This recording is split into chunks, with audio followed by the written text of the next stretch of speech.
दोस्तों स्वागत है आपका बिहार न्यूज में। दोस्तों मैं हूं फिरदौस गनी और आप देख रहे हैं केडीबी लाइव। दोस्तों आज हो चुका है 2 नवंबर 2020।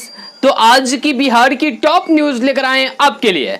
दोस्तों वीडियो स्टार्ट करने से पहले आपसे एक रिक्वेस्ट है, अगर आप नए आए इस चैनल पर तो चैनल को सब्सक्राइब करके बेल आइकन को भी प्रेस कर दीजिए और साथ में वीडियो को लाइक कीजिए, अपने दोस्तों के साथ शेयर भी कीजिए। तो चलिए दोस्तों स्टार्ट करते हैं आज का न्यूज। कल छपरा में प्रधानमंत्री नरेंद्र मोदी ने चुनावी सभा की। जी हां, यहां आरजेडी कांग्रेस गठबंधन की पुरानी सरकार पर जमकर निशाना साधा और भारी मतों से एनडीए प्रत्याशियों को विजय बनाने के लिए कहा। जहां इस दौरान प्रधानमंत्री नरेंद्र मोदी ने कथित जंगल राज के बहाने राष्ट्रीय जनता दल पर निशाना साधा। प्रधानमंत्री नरेंद्र मोदी ने कहा कि पहली बार मतदान कर रहे युवाओं को अपनी माँ से पूछना चाहिए कि उस दौर की कहानी। पहले माँ अपने बच्चों को शाम 6 बजे के बाद कहा करते थे कि घर आ जाओ बेटा, नहीं तो लकड़ सुंगुआ आ जाएगा।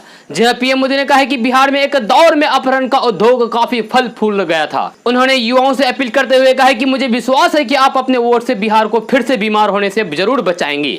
जी हां, छपरा रैली को संबोधित करते हुए प्रधानमंत्री नरेंद्र मोदी ने तेजस्वी यादव और राहुल गांधी पर जमकर निशाना साधा। उन्होंने कहा है कि आज बिहार के सामने एक तरफ डबल इंजन की सरकार है तो दूसरी तरफ डबल युवराज हैं, और एक तो जंगल राज के युवराज भी हैं। डबल इंजन वाली एनडीए सरकार बिहार के विकास के लिए प्रतिबद्ध है और ये डबल युवराज अपने अपने सिंहासन को बचाने के लिए लड़ाई लड़ रहे हैं। दोस्तों चीन के बाद भारत दुनिया का सबसे बड़ा आलू उत्पादक देश है। जी हां, लेकिन बीते कुछ महीने से देश में इसकी कीमतों में बेतहाशा वृद्धि होने के कारण अब आयात करना पड़ रहा है।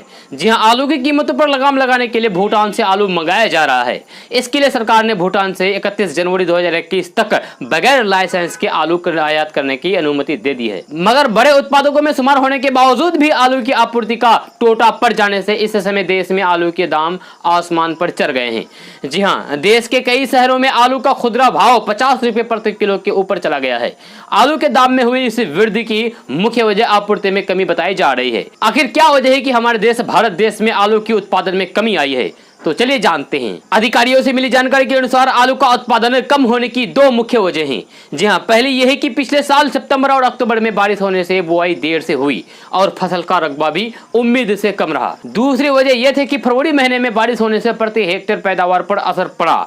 जी हां, जिसके चलते उत्तर प्रदेश में उत्पादकों का जो अनुमान करीब 160 लाख टन किया जाता था, उसके मुकाबले 140 लाख टन से कम रहा। स्मार्ट मीटर रिचार्ज करने के बाद उपभोक्ताओं को बिजली के लिए घंटों इंतजार नहीं करना पड़ेगा।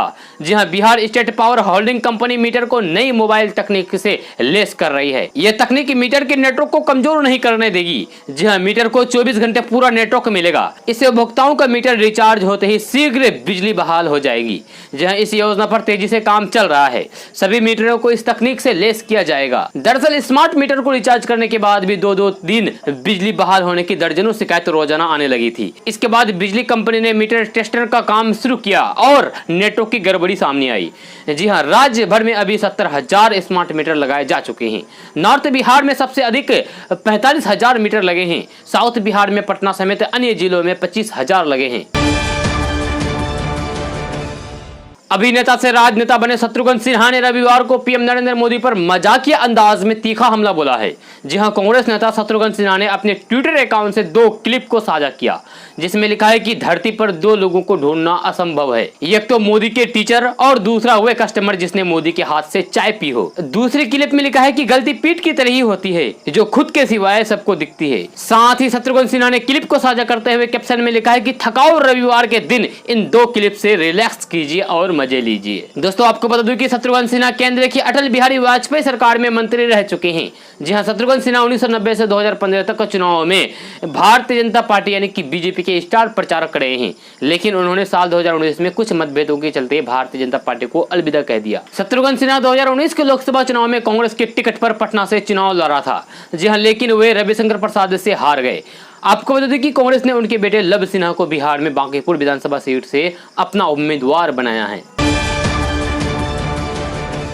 दोस्तों कृषि क्षेत्र के जानकारों का मानना है कि पारंपरिक बीज से अलग काले गेहूं का शोधित बीज अपनाएंगे तो निश्चित रूप से उपज के साथ आय में भी इजाफा होगी। जी हाँ, कई किसान काला गेहूं की खेती करके बम्पर कमा रहे हैं। जहां काले गेहूं की फसल को कृषि विभाग के अधिकारी अच्छा संकेत मान रहे हैं। अगर आप भी किसान हैं तो आप इसको जरूर फॉलो कर सकते हैं और अच्छी खासी कमाई कर सकते हैं। जहां कृषि अधिकारी मानते हैं कि ये गेहूं डायबिटीज वाले लोगों के लिए बहुत ही फायदेमंद है।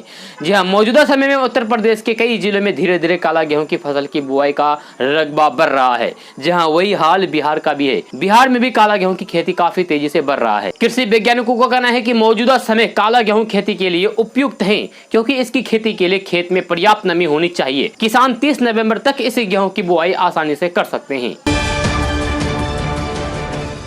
बिहार में चुनाव के बीच इनकम टैक्स विभाग की कार्रवाई से हरकत मचा हुआ है। जहां आयकर विभाग ने 7 निश्चय योजना से जुड़े ठेकेदारों के यहां जो छापेमारी की है, उसके बाद तो नीतीश कुमार के विरोधियों को उन पर हमला बोलने का मौका मिल गया। जी हां, एलजेपी अध्यक्ष चिराग पासवान ने आयकर विभाग की कार्रवाई के बाद नए सिरे से नीतीश सरकार पर हमला बोला है।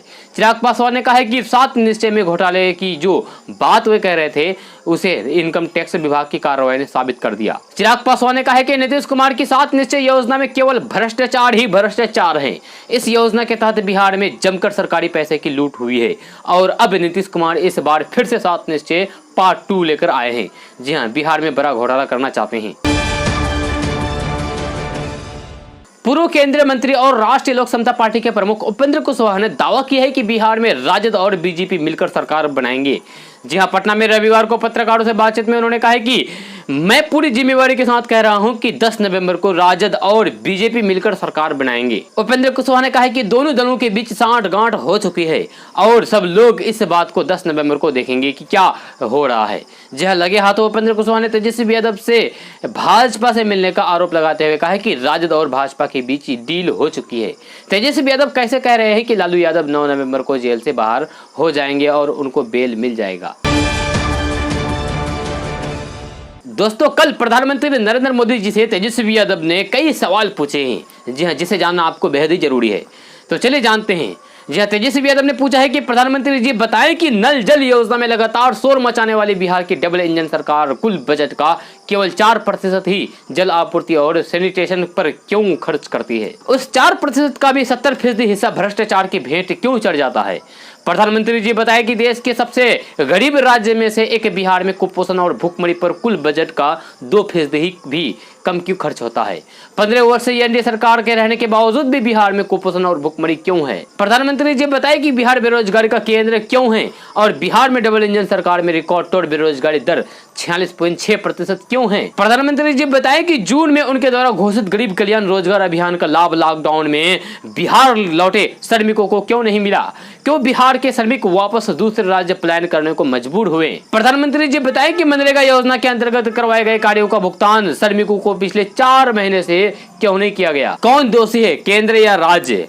प्रधानमंत्री जी बताए कि अप्रैल से अगस्त के बीच कुल 11 लाख परिवारों को जॉब कार्ड जारी किए जाने के बावजूद भी बिहार में केवल 2132 परिवार ही 100 कार्य दिवस पूरी कर पाए। ऐसा क्यों। प्रधानमंत्री जी बताए कि एनडीए की नीतीश सरकार अपने कुल बजट का केवल 2% ही महादलितों पर खर्च क्यों करती है। जी हाँ, प्रधानमंत्री जी बताए कि 2015 में उनके द्वारा घोषित 1,65,000 करोड़ के विशेष पैकेज की कितनी राशि बिहार को प्राप्त हुई और उनका कितना प्रतिशत विकास कार्य पर खर्च हुआ। अगर पूरा पैसा खर्च नहीं हुई तो उसका जिम्मेवार कौन। जी हाँ, प्रधानमंत्री जी बताए कि डबल इंजन सरकार होने के बावजूद भी 2014 में किए गए उनके वादा अनुसार अभी तक बिहार को विशेष राज्य का दर्जा क्यों नहीं मिला। दोस्तों, आमतौर पर किसी तरीके का बदलाव हर महीने की पहली तारीख से होता है, तो इसमें आश्चर्य वाली बात क्या है। जी हाँ, कल से नवंबर की शुरुआत हुई है तो बदलाव होना लाजमी है, लेकिन जो बदलाव हुआ है उसकी वजह से आपकी जेब पर मार पड़नी तय है। जी हाँ, मसलन पहले बैंक में आप जितनी चाहे रकम को जमा या फिर निकाल सकते थे। हालांकि रकम की निकासी या जमा करने में किसी तरह की कोई भी मनाही नहीं है, कोई परेशानी नहीं है, लेकिन जब आप रकम जमा करेंगे या फिर निकालेंगे तो ये फ्री में नहीं होगा, बल्कि इसकी कीमत देना होगा, यानी कि इसका चार्ज देना होगा। जी हाँ, आज से जब आप बैंक में पैसा जमा करेंगे या फिर निकालेंगे तो उसके लिए शुल्क देना होगा। इसकी शुरुआत बैंक ऑफ बड़ौदा से हो गई है। Bank of India, PNB, axis और सेंट्रल बैंक भी इस मामले में जल्द ही फैसला कर सकते हैं, लेकिन शुल्क तय सीमा से ज्यादा बैंकिंग करने पर ही चुकाने होंगे। जी हाँ, बचत खाते में अगर कोई कस्टमर 3 बार पैसा जमा करेगा तो किसी तरीके का शुल्क नहीं लगेगा, लेकिन चौथी बार पैसा जमा किया गया तो फिर 40 रुपए शुल्क के तौर पर देने होंगे। आमतौर पर किसी भी महीने में पहली तारीख को एलपीजी गैस सिलेंडर की कीमत में बढ़ती है या फिर घटती है। जी हाँ, अगर देखें तो सिलेंडर की कीमतों में जून से खास बदलाव नहीं हुआ है। इस बीच इंडियन गैस ने गैस बुकिंग के लिए नंबर पर बदलाव किया है। जी हाँ, अगर आपको नए नंबर की जानकारी नहीं है तो परेशानी हो सकती है। हालांकि इंडियन की तरफ से सभी ग्राहकों को उनके रजिस्टर्ड नंबर पर मैसेज के जरिए ये जानकारी दे दी गई है। कंपनी की तरफ से मैसेज में बताया गया है कि इंडियन बुकिंग नंबर बदल गया है। अब 7718955555 पर कॉल करके गैस बुक करें। जी हाँ, पहले 9911554411 पर सिलेंडर बुक किए जाते थे, लेकिन अब नंबर चेंज हो गया है। जो आपको बताया वही नंबर है। दीपावली और छठ पूजा पर ट्रेन से अपने घर जाने की सपना सजाए हुए यात्रियों के लिए बहुत बुरी खबर है। जी हां, भारतीय रेलवे ने ऑपरेशनल कारणों की वजह से कई फेस्टिवल स्पेशल ट्रेन और क्लोन ट्रेन रद्द करने का फैसला किया है। भारतीय रेलवे 6 फेस्टिवल स्पेशल ट्रेन और 2 स्पेशल क्लोन ट्रेन को रद्द कर दिया गया है। जी हां, इंडियन रेलवे ने अपने सर्कुलेशन में बताया कि ये दोनों स्पेशल क्लोन ट्रेनें अगले आदेश तक रद्द रहेगी। भाजपा अध्यक्ष जेपी नड्डा ने एक चुनावी रैली में राम मंदिर का मुद्दा उठाते हुए लालू प्रसाद और कांग्रेस पर इसमें बाधा डालने का आरोप लगाया है। जी हां, उन्होंने कहा है कि केंद्र में मोदी सरकार के दोबारा आने पर इस विषय की सुप्रीम कोर्ट में प्रतिदिन के आधार पर सुनवाई हुई और न्यायालय का फैसला आने के बाद अब अयोध्या में राम मंदिर का निर्माण होने जा रहा है। जेपी नड्डा ने अपने चुनावी संबोधन के दौरान लालू प्रसाद पर जमकर हमला बोला। जेपी नड्डा ने लालू प्रसाद पर निशाना साधते हुए कहा कि राम जन्मभूमि के लिए करोड़ों लोग लगे, लेकिन जब आडवाणी जी की राम रथ यात्रा निकाली थी तो फिर यही बिहार की धरती पर लालू यादव ने उस राम रथ को रोका था और यहीं के राम भक्तों ने उस यात्रा में बढ़ चढ़कर हिस्सा भी लिया था। भाजपा अध्यक्ष जेपी नड्डा ने कांग्रेस पर भी प्रहार करते हुए कहा है कि राम मंदिर के मामले में एक पक्ष के वकील ने कपिल सिब्बल के उच्चतम न्यायालय में इस मामले को लटकाने का प्रयास किया। पूर्वी चंपारण के मोतिहारी जिले में बंद पड़ी चीनी मिल वहां का बड़ा चुनावी मुद्दा बन गई है। जी हां, इलाके के लोगों की मांग है कि पिछले 8 सालों से बंद पड़ी चीनी मिल अगर खुल जाती तो इलाके में रह रहे 10,000 युवाओं को इसका फायदा मिलेगा। यही नहीं, क्षेत्र के किसानों को भी आजीविका का जरिया मिलेगा। जी हां, मोतिहारी का ये चीनी मिल छोटा बरियारपुर इलाके में है, जो कुछ सालों पहले तक मोतिहारी का प्रमुख रोजगार केंद्र थी। इसके बंद हो जाने से यहाँ काम करने वाले कर्मचारी, इस फैक्ट्री के संचालक से जुड़े लोग और किसान जो कि यहाँ अपने गन्ने की फसल लाकर बेचा करते थे, उनकी आजीविका का जरिया बंद हो गया। दरअसल ये चीनी मिल जब चालू था तो इलाके में पूरी क्रेडिट अर्थव्यवस्था इसी से चलती थी, यानी कि फसल की बुआई से पहले एक पर्ची बनती थी जिसके आधार पर जिन कर्मचारियों और किसानों को चीनी मिल से भुगतान मिलता था, उससे पहले इससे जुड़े उद्योग के लोग सामान्य लोगों को देते। जी हां, स्थानीय लोग चुनाव के इस दौर में इस फैक्ट्री के सामने खड़े होकर इसी तरीके से उम्मीदवारों के सामने अपने मांग रख रहे हैं। लोगों ने जनप्रतिनिधि और प्रत्याशियों को ज्ञापन भी सौंपा है। बिहार में चुनाव है और कोरोना काल के दौरान हो रहे चुनाव में सभी पार्टियां एक दूसरे को हर मुद्दे पर मात देने की जुगट में लगी हुई है। जहां इस बीच कांग्रेस ने अब एक और पटना में ही बड़ा मुद्दा उठाया है। कांग्रेस ने बिहार में फैल रही गंदगी को लेकर कहा है कि बिहार में बाहर नहीं बल्कि गंदगी का अंबार है। लगातार कांग्रेस पार्टी एयर कंडीशन होटलों से उठकर पटना के बीचों बीच स्थित एक ट्रेचिंग ग्राउंड पहुंच गई और इस पर बिहार सरकार को घेरती नजर आई। कांग्रेस की ओर से राजधानी के बीचों बीच स्थित ट्रेचिंग ग्राउंड भी कांग्रेस पार्टी की पहुंचते ही सुर्खियां बटोरने लगी है। चुनाव के समय विपक्ष में बैठे दल किसी भी मुद्दे को छोड़ना नहीं चाहते हैं। बिहार में कोरोना संक्रमण की रफ्तार अब धीमी हो गई है, लेकिन इसके बावजूद भी हर रोज हजारों की संख्या में पॉजिटिव मरीज मिल रहे हैं। स्वास्थ्य विभाग की ओर से ताजा अपडेट जारी की गई है। इस अपडेट के मुताबिक बिहार में 777 लोग कोरोना पॉजिटिव मिले हैं। जहां इसके साथ ही राज्य में कोरोना संक्रमितों की संख्या बढ़कर 2,17,541 हो गई है। बिहार में फिलहाल 8,639 कोरोना के एक्टिव मरीज है जिसका इलाज चल रहा है। जहां राजधानी पटना में कोरोना का कहर थमने का नाम नहीं ले रहा है। राजधानी पटना में एक बार फिर से सबसे ज्यादा 274 नए मामले सामने आए हैं। रविवार को जारी ताजा अपडेट के मुताबिक बिहार के विभिन्न जिलों में 777 नए मामले सामने आए हैं, जहां इसके साथ ही राज्य में कोरोना संक्रमितों का आंकड़ा 2,17,541 हो गई है। आपको बता दूं कि जारी नियमित अपडेट के मुताबिक पिछले 24 घंटे के भीतर 6 लोग इस दुनिया को अलविदा कर गए, जहां इसके साथ ही राज्य में कोरोना से इस दुनिया को छोड़ने वालों का आंकड़ा बढ़कर 1090 हो गया है। बिहार के लोगों के लिए खुशी की बात यह है कि महज 24 घंटे के भीतर 1186 कोरोना मरीज स्वस्थ हो चुके हैं, जहां इसके साथ ठीक होने वाले मरीजों की संख्या 2 लाख के करीब हो गई है। जी हां, राज्य में अब तक कुल 2,07,811 मरीज स्वस्थ हो चुके हैं। प्रधानमंत्री नरेंद्र मोदी ने बिहार विधानसभा चुनाव में प्रचार के दौरान 15 साल पहले राज्य में अपहरण और रंगदारी की होने वाली घटनाओं की याद दिलाया है। पीएम मोदी ने कहा है कि आज आत्मनिर्भर बिहार बनाने के संकल्प की प्रेरणा और प्रोत्साहन सुशासन है। पीएम मोदी ने कहा है कि उन्हें पूरा भरोसा है कि प्रदेश के लोग सत्ता से स्वार्थ की राजनीति करने वालों को दूर रखकर बिहार को बीमार होने से बचाएंगे। बिहार विधानसभा चुनाव के दूसरे चरण को लेकर तेज हुई चुनावी सरगर्मी के बीच कांग्रेस ने भारतीय जनता पार्टी के ऊपर बड़ा पलटवार किया है। जी हां, कांग्रेस ने कहा है कि जब भी बीजेपी को चुनाव में हार नजर आती है तो वह पाकिस्तान के शरण में चली जाती है। कांग्रेस प्रवक्ता रणदीप सुरजेवाला ने कहा है कि बीजेपी और मोदी सरकार के पास नीतीश सरकार के भ्रष्टाचार का कोई जवाब नहीं है। उनके पास बिहार में भयंकर बेरोजगारी का जवाब नहीं है। उनके पास किसान को फसल के दाम देने का जवाब नहीं है और न ही उनके पास स्वास्थ्य सेवाओं को आईसीयू में भर्ती कराने का कोई जवाब है।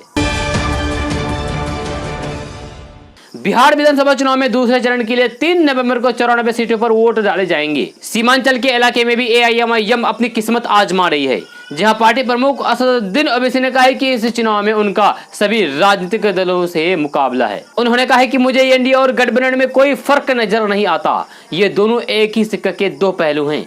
जी हां, असदुद्दीन ओवैसी ने कहा है कि बिहार की जनता ने 15 साल आरजेडी को मौका दिया और 15 साल एनडीए को। इस 30 साल के लंबे समय में भी बिहार का विकास नहीं हो सका। कोरोना के हर दिन कम हो रहे संक्रमित मरीजों के चलते देश में 50 दिन बाद पहली बार 6 लाख से नीचे सक्रिय मामले सामने आए हैं, जहां वही सितंबर की तुलना में अक्टूबर में 9 लाख संक्रमित मरीज स्वस्थ हुए हैं। आंकड़े के अनुसार देश में इस महीने कोरोना से संक्रमित 17 लाख मरीज 29 दिन में मिले हैं। वहीं सितंबर में 26 लाख संक्रमित मरीज मिले थे, जहां फिलहाल अभी देश में केवल 7.35% कोरोना के सक्रिय मरीज बचे हैं। केंद्रीय स्वास्थ्य मंत्रालय ने 48,648 संक्रमित मरीज मिलने की जानकारी दी है। हालांकि राहत की बात यह है कि इस दौरान देश में 57,386 मरीजों को अस्पताल से छुट्टी दी जा चुकी है।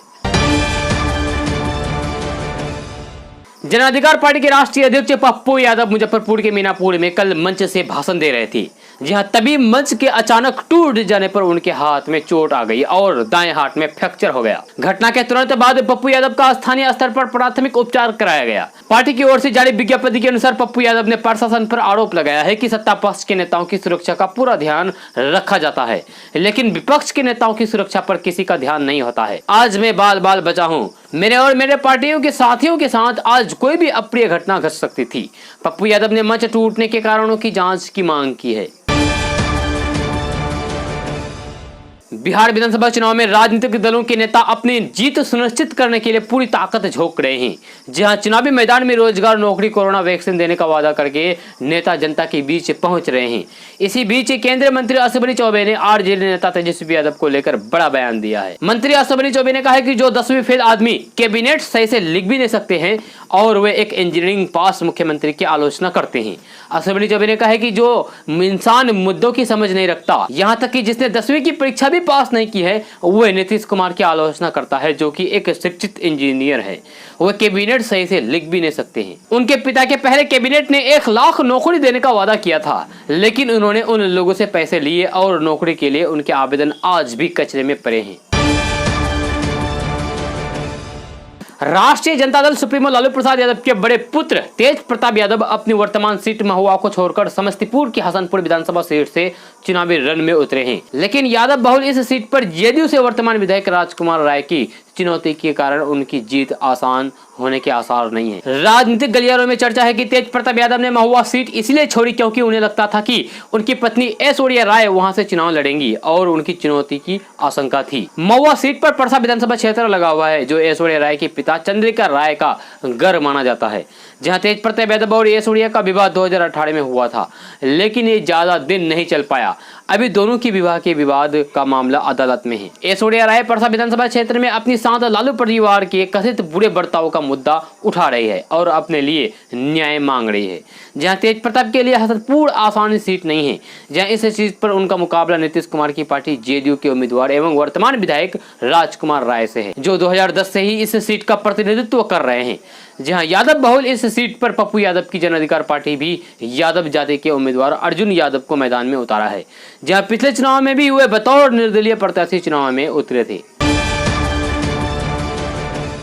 बिहार विधानसभा चुनाव में एनडीए अपने घरों की लड़ाई से परेशान है, जहां भीतर घात की कहानी ऐसे ही कि हर सीट पर कहीं न कहीं बीजेपी और जेडीयू के नेता एक दूसरे का रास्ता काटते नजर आ रहे हैं। अब तक दबी जुबान से भीतर घात इसकी भी चर्चा हो रही थी, जहां लेकिन अब खुले मंच से भीतर घाट का ऐलान किया जाने लगा है।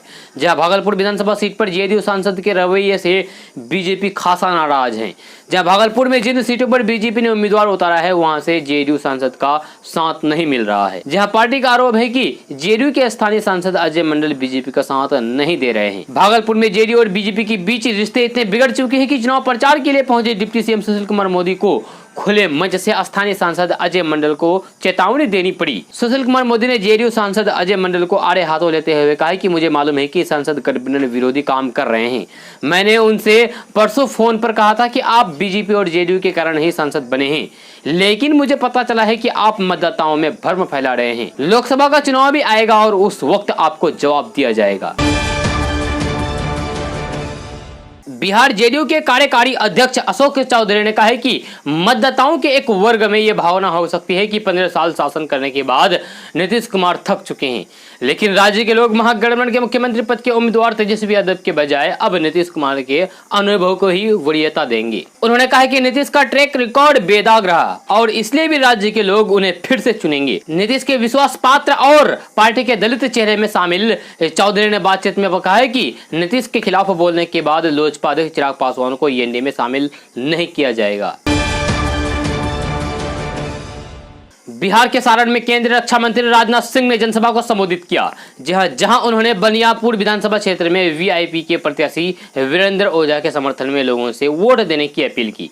इस दौरान उन्होंने कहा कि हम लोग देश को एक स्वस्थ और स्वच्छ राजनीति देंगे। कोई भीड़ में किसी को गाली दे, भीड़ में किसी के ऊपर कोई जूता फेंके, चाहे हमारे विरोधी पर ही कोई ऐसा करे, मैं ये पसंद नहीं करता हूँ। जी हाँ, सभा में राजनाथ सिंह ने विपक्षी पार्टी पर जमकर हमला बोलते हुए आरजेडी और कांग्रेस की खिंचाई की है। उन्होंने नीतीश की तारीफ करते हुए कहा कि हिंदुस्तान का कोई भी व्यक्ति ये नहीं कह सकता है कि 15 साल मुख्यमंत्री रहने के बावजूद नीतीश कुमार के दामन पर भ्रष्टाचार का कोई दाग लगा हो।